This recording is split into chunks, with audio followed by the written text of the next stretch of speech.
Electronic की जितनी भी चीज़ें होती है अगर उसके द्वारा हो रहा है तो वो साइबर अपराध कहलाता है।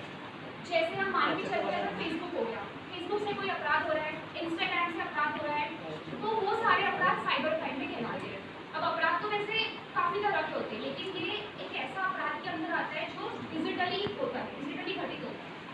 तो ये बेसिकली है साइबर क्राइम की डेफिनेशन। इसकी डेफिनेशन ज़्यादा बड़ी थी, एकदम छोटी वे में उसको समझो।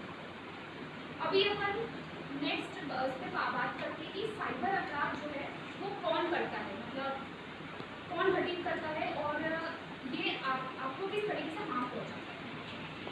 आवाज़ जा रही है ना पूरी पीछे? तो देखिए, आप लोग ने हैकर्स नाम की टर्मिनोलॉजी सुनी होगी। हैकर्स नाम सुना है आप लोगों ने? अब आप क्या समझते हैं हैकर्स होते कौन है? कौन होते हैं हैकर्स? देखो, हैकर्स हम में से कोई एक होता है, या तो हम में से कोई एक होगा, या तो अपने पड़ोसी होंगे, या तो अपने फ्रेंड्स होंगे।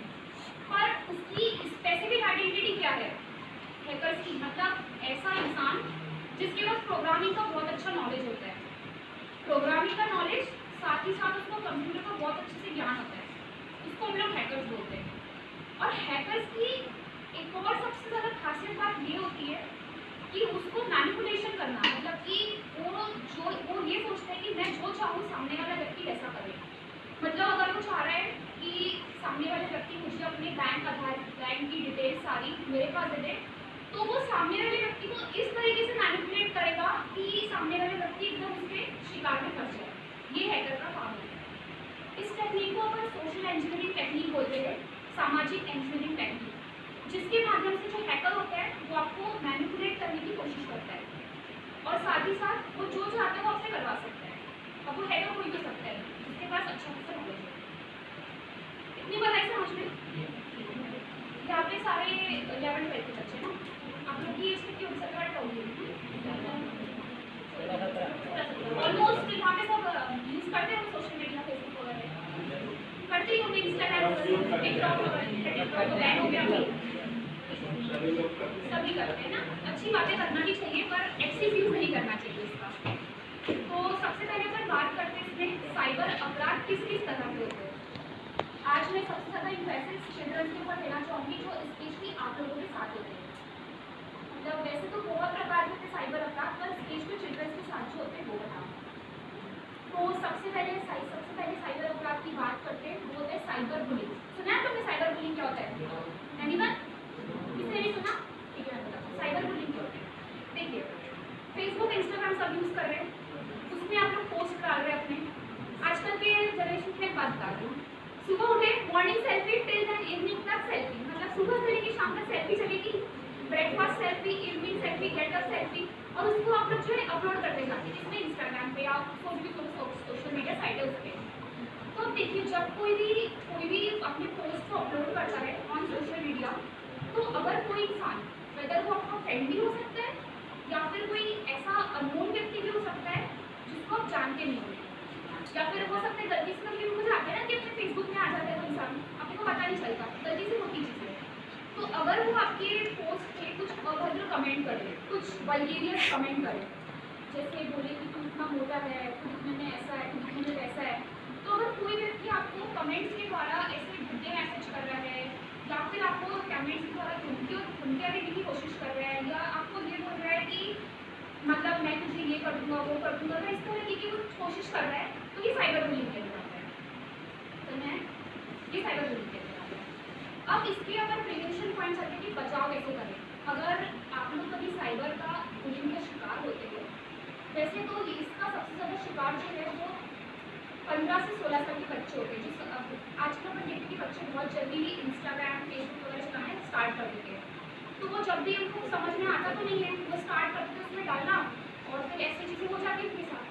तो इसके बचाव के लिए सबसे पहली चीज़ ये है कि आपको जो बुलिंग, आपका सामने का जो बुलिंग है, आपको जो परेशान कर रहे हैं उसको पहले ब्लॉक करें। ठीक है, पहली चीज़ ये करें। दूसरी चीज़ ये कि जाके अपने पेरेंट्स को बताएं, अगर मामला बहुत ज़्यादा है जाके अपने पेरेंट्स को बताएं। अक्सर देखा है अपन ने कि बच्चे जो होते हैं वो पेरेंट्स को बताने में हिचकिचाते हैं, या फिर सभी हिचकिचाते होंगे ना पेरेंट्स को बताने में कि हम लोग पर डांट देंगे। तो क्योंकि अगर आप ऐसा करोगे ना तो प्रॉब्लम आपकी बढ़ेगी। जाके पेरेंट्स को बताओ, नहीं लगता अपने टीचर से कंसल्ट करो आप लोग कि मैम मेरे साथ ये प्रॉब्लम हो रही है, मैं इसको कैसे टैकल करूँ। ये चीज़ करें, क्योंकि अगर आप जितना उसको छुपाएंगे ना तो सामने वाले व्यक्ति अपनी प्रॉब्लम उतनी बढ़ाते जाएगा। तो इस चीज़ का ध्यान रखें, किसी भी अनजान व्यक्ति को अपने इसमें ऐड ना करें। और एक और ऑप्शन आता है फेसबुक इंस्टा पे कमेंट ऑफ करने का, सेटिंग्स में जाके कमेंट ऑफ करना, तो उससे आपको इसमें कमेंट नहीं कर। नेक्स्ट अपराध के बारे में बात करें तो that is online gaming. Online gaming PUBG, free fire कभी खेलता हूँ वैसे पबजी तो बैन हो गया अभी, ठीक है, फ्री फायर खेलते हैं। तो सबसे ज़्यादा जो मामले आ रहे हैं वो कोविड के टाइम पर, अपन कोविड में भी बात करेंगे, कोविड के टाइम में सबसे ज़्यादा साइबर क्राइम होते हैं। एनसीआरटी की रिपोर्ट के हिसाब से सबसे ज़्यादा जो रेट था क्राइम के साइबर क्राइम का वो हमारे कोविड के टाइम पे हुआ था, क्योंकि उस टाइम सभी अपने घर में बंद थे और ट्रेडिशनल क्राइम मतलब मर्डर वगैरह बहुत कम हुआ था। तो सबसे ज़्यादा ठगा किसमें, साइबर अपराध ही कोविड के टाइम पे। तो ऑनलाइन गेमिंग की बात करें अगर, तो ऑनलाइन गेमिंग में जनरली होता ये कि आप जैसे फ्री फायर वगैरह खेलते हैं तो उसमें आप लोग टॉपअप भी करते हैं, ठीक है, करते नहीं करते टॉपअप, बस शायद थोड़ा कम खेलती है। तो उसमें ये होता है कि आप लोग कुछ बोल भी देते हैं सामने वाले व्यक्ति के साथ।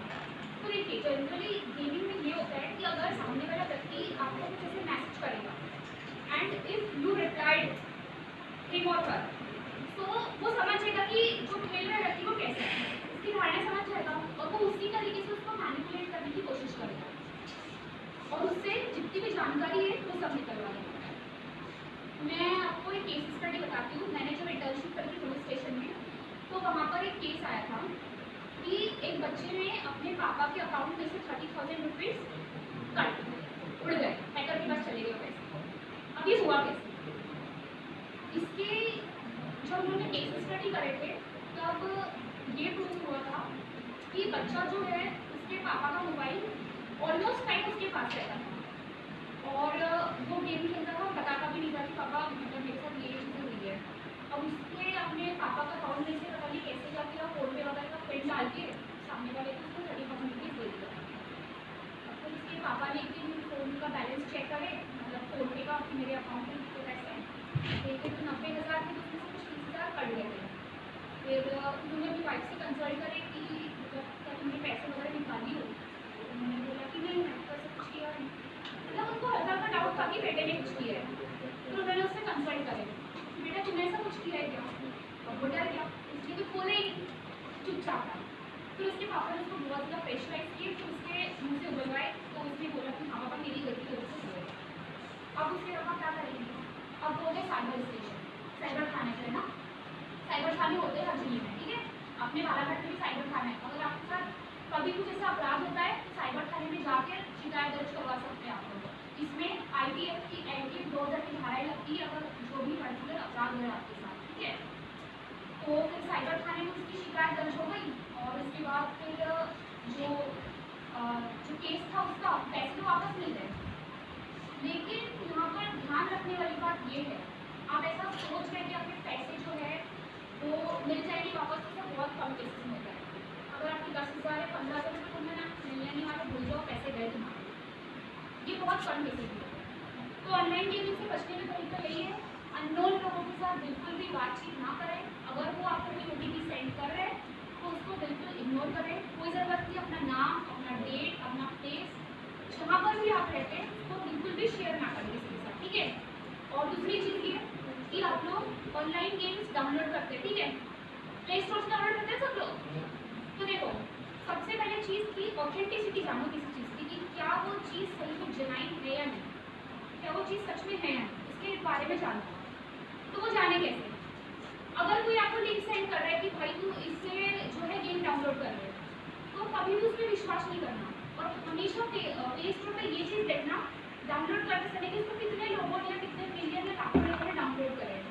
अगर उसके डाउनलोडर्स ज़्यादा दिखाते हैं दैट मीन्स कि this particular website is authentic, वो ऑथेंटिक है, वो सही है, आप उसको डेफिनेटली यूज़ करें और उससे डाउनलोड करें।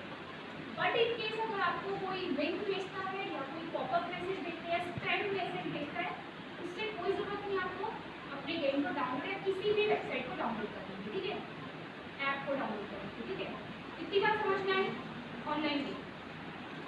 अब तीसरा जो फ्रॉड आता है वो है ईमेल फ्रॉड। ईमेल आईडी सबकी होगी यहाँ पे 12th क्लास में गाड़ी को फॉर्म करा था ईमेल आईडी सबकी होगी, ठीक है।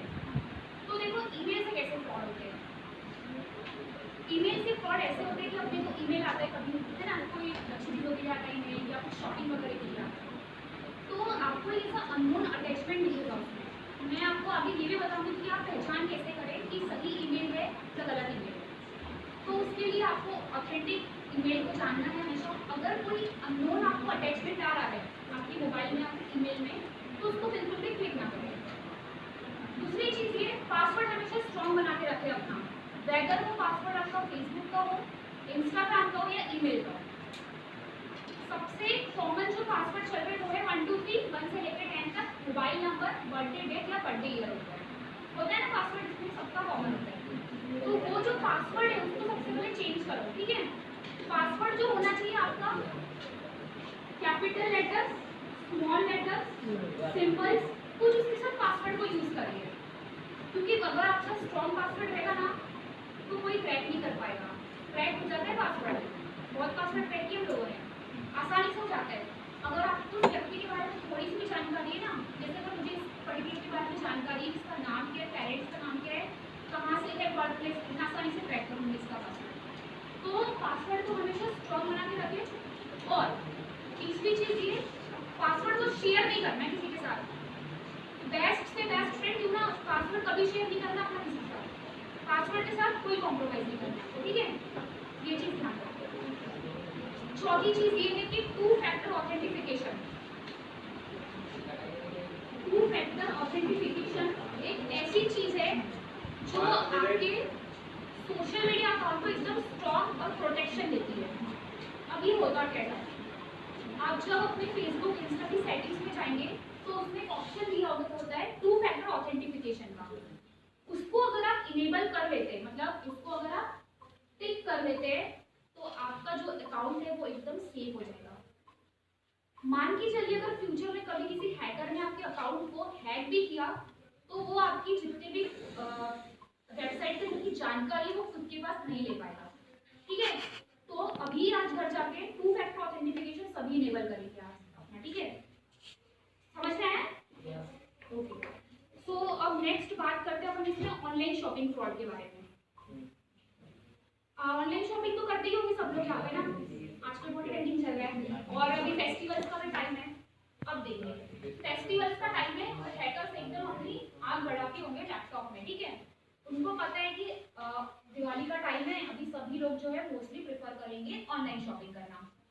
तो अब वो करते क्या ऑनलाइन शॉपिंग? देखिए आपने देखा होगा कि कभी आपसे गलती से कुछ, जैसे कि फोन पे हो गया या अमेजोन हो गया, कुछ गलती से कुछ सेटिंग्स बिगड़ जाती तो आप लोग सोचते हैं कि हम कस्टमर केयर को फोन कर लेते हैं, सोचते हैं ना, कि करते भी होंगे कस्टमर केयर को। तो कुछ लोग क्या करते हैं कि गूगल में जाके सर्च करते हैं वहीं से customer care number of phone पे या पर्टिकुलर चीज़ें, तो वहाँ पर जो एक नंबर दिखता है उस पर फ़ोन करते हैं, ठीक है। आपको मैं एक जानकारी के लिए चीज़ बता देती हूँ कि जो गूगल पे जो फोन पे नंबर या जो कस्टमर केयर नंबर दिए होते ना, वो टोटली रॉन्ग होते हैं, वो हैकर द्वारा इंस्टॉल किए हुए नंबर होते हैं। हमेशा ध्यान रखो, फोन पे का कस्टमर केयर नंबर चाहिए तो फोन पे का जो ऐप है उसकी सेटिंग्स में नीचे जाके कॉन्टैक्ट अस में आपको मिलेगा कस्टमर केयर का नंबर, या फिर अगर आपको उनसे मैसेजिंग के थ्रू बात करेंगे तो वो मिल जाएगा, ठीक है। गूगल पे वो लोग ऐसे इंस्टॉल करते हैं अपने नंबर को कि आपको ऐसा लगे कि वो ऑथेंटिक है, ठीक है। तो जब भी आप उनको, और वो बात भी ऐसे करेंगे आपसे कि मतलब वो सही में अधिकारी है, ऐसी बात करेंगे आपको कभी आए भी होंगे फेक कॉल्स वगैरह, इस तरीके से बात करते हैं वो लोग। तो ये चीज़ का ध्यान रखिए आप लोग ऑनलाइन शॉपिंग के दौरान। और दूसरी चीज़ ये, ऑनलाइन शॉपिंग में कुछ लोग प्रेफर करते हैं कैश ऑन डिलीवरी, कुछ प्रेफर करते हैं क्रेडिट कार्ड, डेबिट कार्ड। तो देखिए इसमें अब 2-3 चीज़ें आती है बैंकिंग फाइनेंशियल फ्रॉड्स, जैसे कि यूपीआई हो गया, भीम ऐप हो गया, आजकल सभी यूज़ कर रहे हैं ना। तो इसमें क्या होता है कि अपने को अपना लिंक अकाउंट ऑलरेडी लिंक होता है, अपने को कोई ज़रूरत नहीं होती कि बस सामने वाले को अपनी जानकारियाँ दे, या अगर सामने वाला व्यक्ति अपने से बोल रहा है कि आप मुझे अपना यूपीआई आईडी या भीम आईडी दे दे, या फिर सीवीवी नंबर, पिन नंबर दे दे कार्ड का, तो कोई ज़रूरत नहीं अपने कार्ड की किसी भी डिटेल्स को शेयर करने की, ठीक है।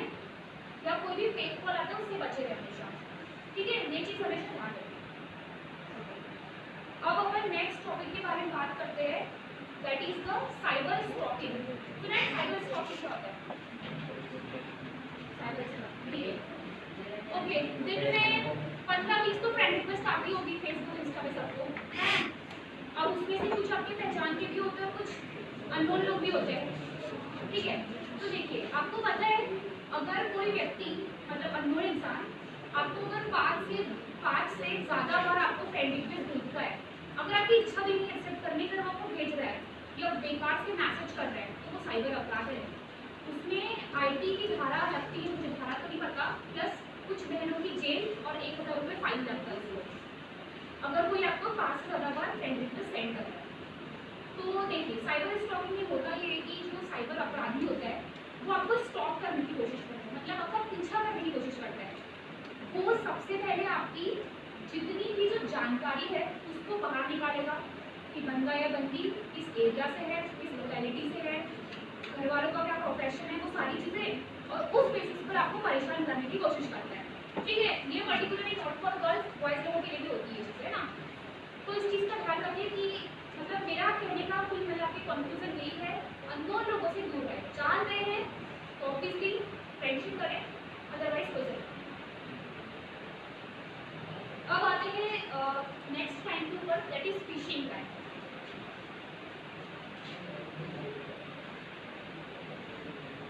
फिशिंग का मतलब पता है किसी को क्या होता है?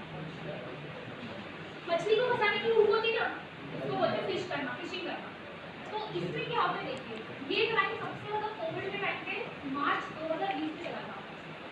ये इसको सबसे अच्छे समझने की क्या होता है, इसमें आपको एक ऐसी लिंक आती है जैसे कि आप लोगों ने देखा होगा फेसबुक का पेज होता है ना, उसमें लिखा होता है ईमेल डालो और पासवर्ड डालो, लॉगिन करो, है ना, तो अपने पेज पे पहुंच जाते हो।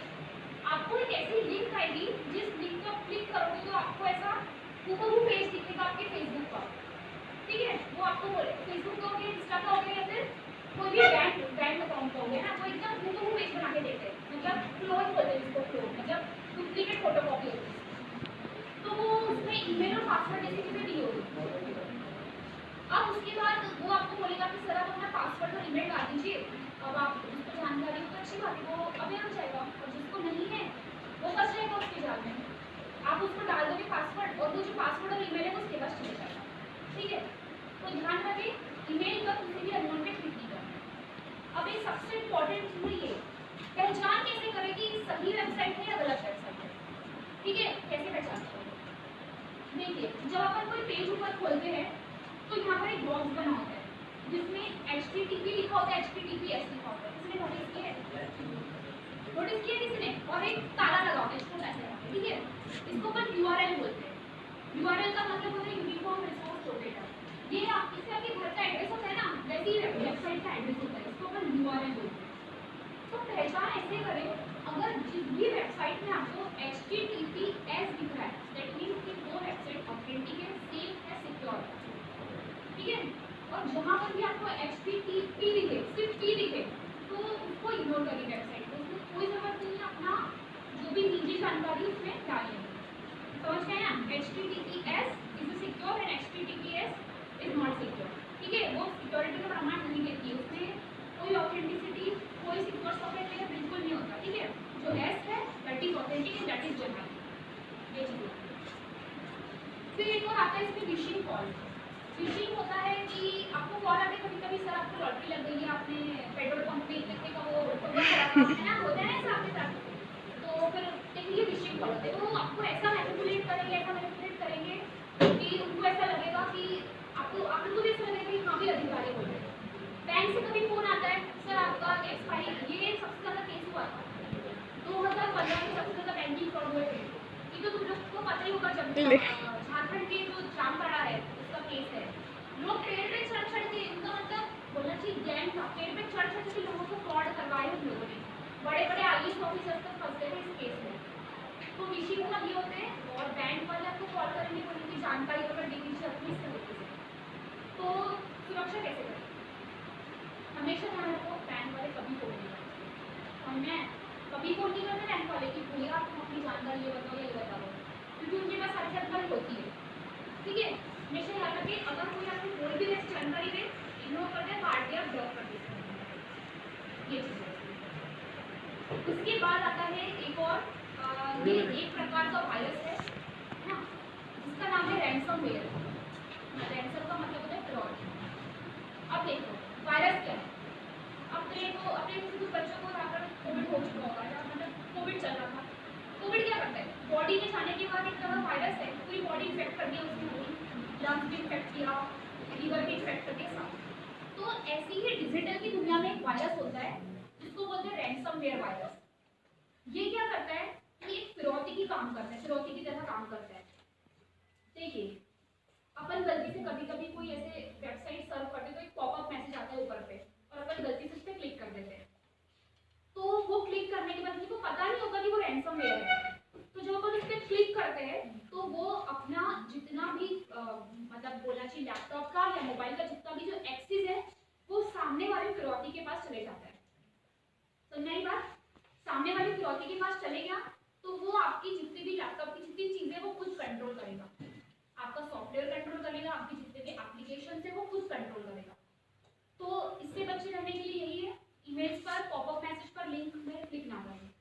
फिर उसके बाद अगर आपको अपना जो भी है रैंसमवेयर छुटवाना है, मतलब आपको अपने सॉफ्टवेयर सब वापस चाहिए, तो वो सामने वाला रैंसमवेयर जिसने किया है वो बोलेगा कि आप मुझे इतने इतने पैसे सेंड कर दीजिए। जैसे किडनैपिंग करता है ना, किडनैप कर रहे और फिरौती के तौर पर पैसे मांगता है वो, वैसे ही रैंसमवेयर में यही होता है कि जो सामने वाला व्यक्ति होता है वो बोलता है पैसे तो मुझे, या तो वो पैसे क्रिप्टो करेंसी में लेता है। क्रिप्टो करेंसी नाम सुना आप लोगों ने? देखो क्या होता है, अपन नॉर्मली क्या करते हैं, पैसे लेते हैं, अपने पास पैसे होते हैं।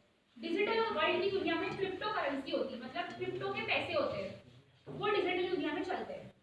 तो बेसिकली यही होता है रैंसमवेयर। तो बचे रहे अपने लैपटॉप को, मोबाइल को टाइम टू टाइम अपडेट करते रहे, एंटीवायरस डालते रहे इसमें, और हमेशा जो भी है बैकअप लेते रहे हमेशा। सर इन्हें कंप्यूटर सब्जेक्ट है क्या अभी? नहीं है ना। आई थिंक आप लोग को मेरी कुछ टर्मिनोलॉजी समझ में नहीं आई होगी क्या, जो मैंने इंग्लिश में बोली, रैंसमवेयर वगैरह। देखो ये जो है रैंसमवेयर बहुत खतरनाक और हेलिनियस क्राइम है ना, इसके लिए इसको ध्यान में रखें, किसी भी अननोन इस पे आप क्लिक मत करिए, है ना। और दूसरी चीज ये कि अपडेट करते रहे अपने कंप्यूटर लैपटॉप को, यही इसका करें। ओके, तो उसके बाद एक लास्ट क्राइम के बारे में बात कर देते हैं, ऑनलाइन पोर्नोग्राफी। पता है आजकल कितना ज्यादा बढ़ रहा है, सेक्सुअल कंटेंट कितना ज्यादा हो रहा है, ऑब्सीन कंटेंट बोलते हैं इसको। देखिए अगर कोई इंसान आपके घर का या आजू बाजू कोई भी इंसान हो, अगर वो आपको इतनी बुरी चीजें दिखा रहा है, ऑब्सीन कंटेंट दिखा रहा है, उसको नहीं दिखाने चाहिए।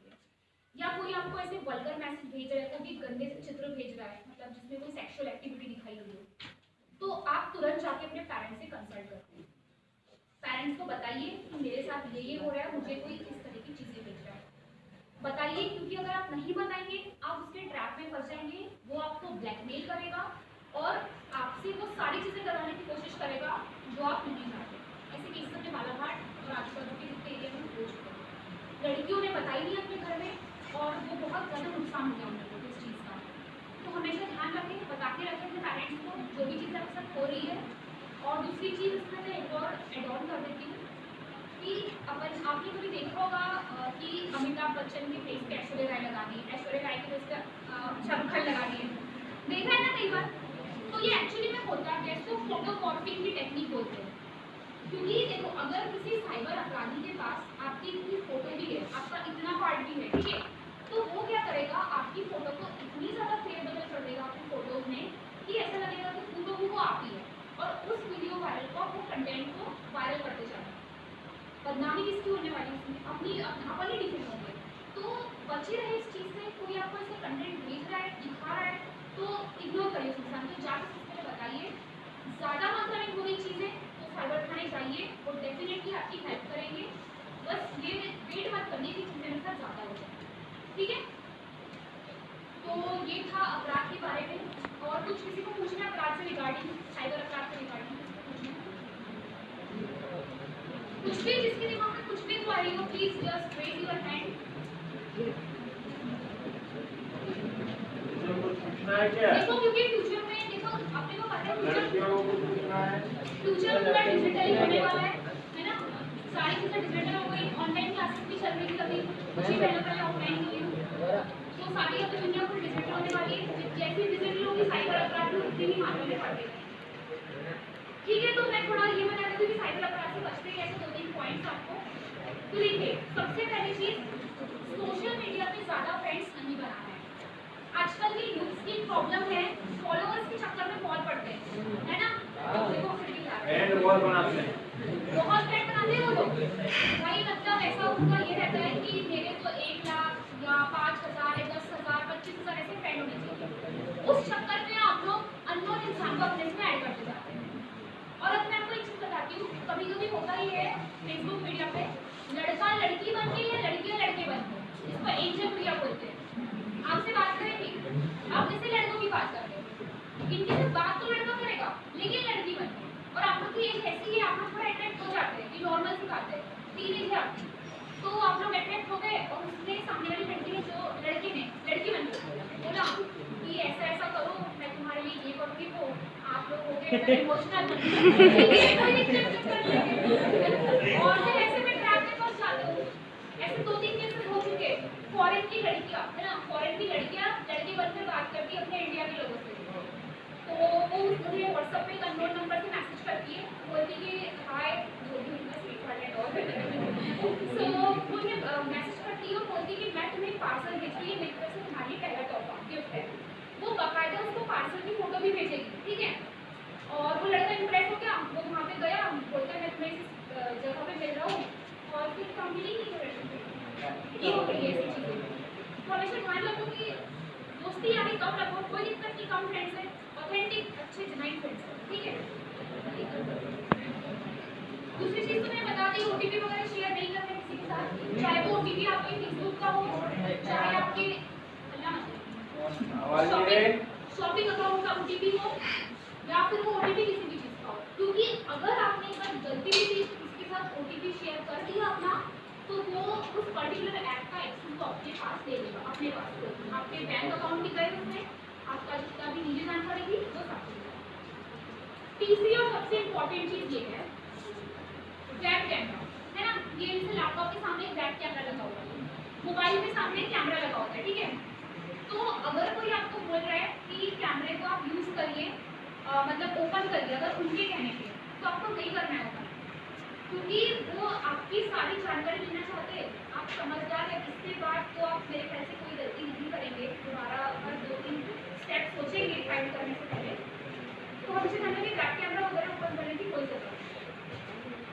उसके बाद अपनी फोटोज को कभी किसी के साथ शेयर नहीं करना है, ठीक है। अगर आपको लग रहा है कि ऑथेंटिक पर्सन है सामने वाला, तो ही अपनी फोटो, वीडियो या निजी जानकारी को शेयर करें, ठीक है।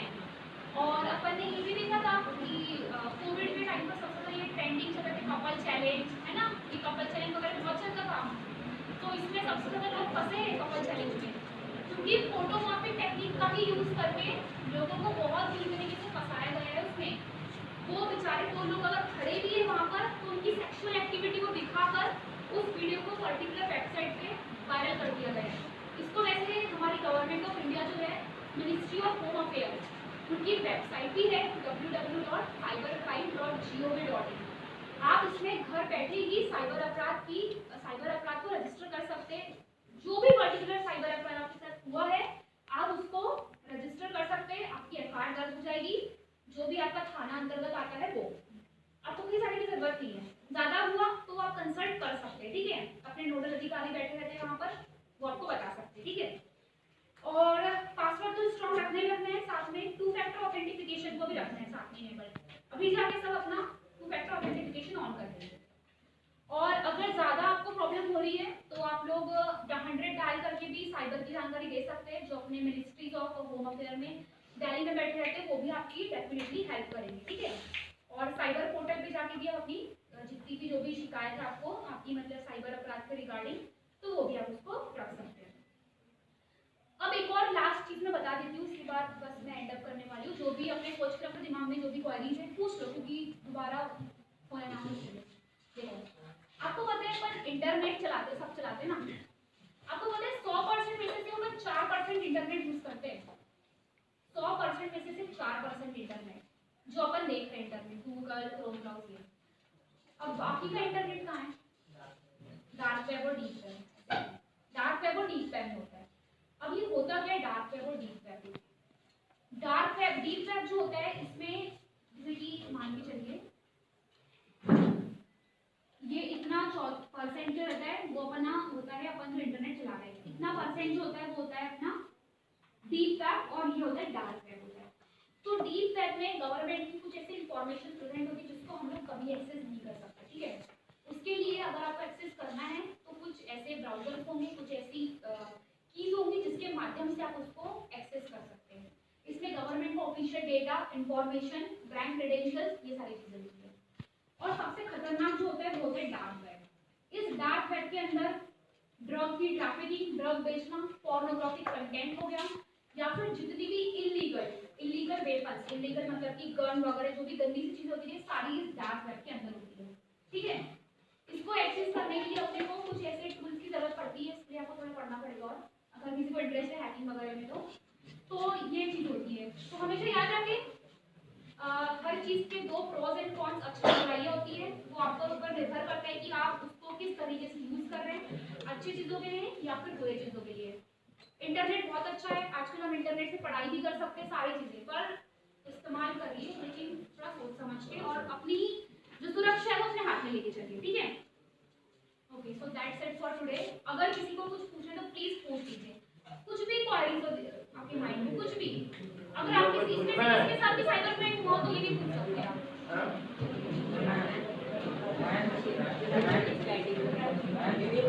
कोई और पूछना है?